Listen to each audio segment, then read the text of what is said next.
ভাই মানুষটা কিন্তু সমালোচকদের যোগ্য জবাব দিয়ে দিল। বড় ম্যাচের প্লেয়াররা কিভাবে বড় ম্যাচেই জ্বলে ওঠে তার জ্বলন্ত প্রমাণ দিয়ে দিল এই মানুষটা।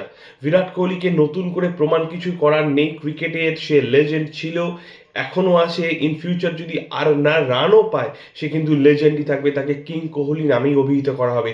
হয়তো বেশ কিছু সমালোচক তাকে বিদ্ধ করবে সমালোচনার বাণে, কিন্তু সে যে বর্মটা পড়ে আছে সেই তাকে বিদ্ধ করার ক্ষমতা কোনো সমালোচকের নেই, এটুকু আমি হলফ করে বলতে পারি। মানুষটা কোভিড পরবর্তী সময় যেভাবে তার কেরিয়ার ডাউনফল শুরু হয়, কোথাও গিয়ে তার ছন্দপতন হয়, সে ফিরে আসতে পারে না, রান করলেও ধারাবাহিকভাবে পারফর্ম করতে পারে না।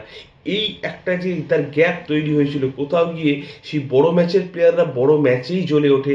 কালকে আইসিসি চ্যাম্পিয়ন্স ট্রফিতে পাকিস্তানের বিরুদ্ধে একটা হাই ভোল্টেজ ম্যাচ ছিল, মেগা সানডেতে প্রত্যেক ভারতবাসীর লক্ষ্য ছিল টিভি পর্দায় যে বিরাট কোহলি কি রান পাবে।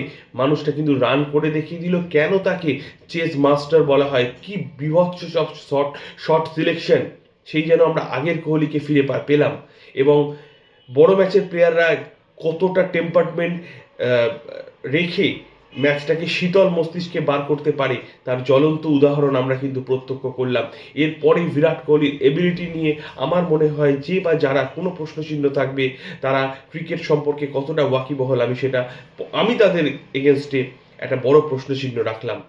অনবদ্য অসাধারণ brilliant, Virat Kohli is back, king Kohli is back.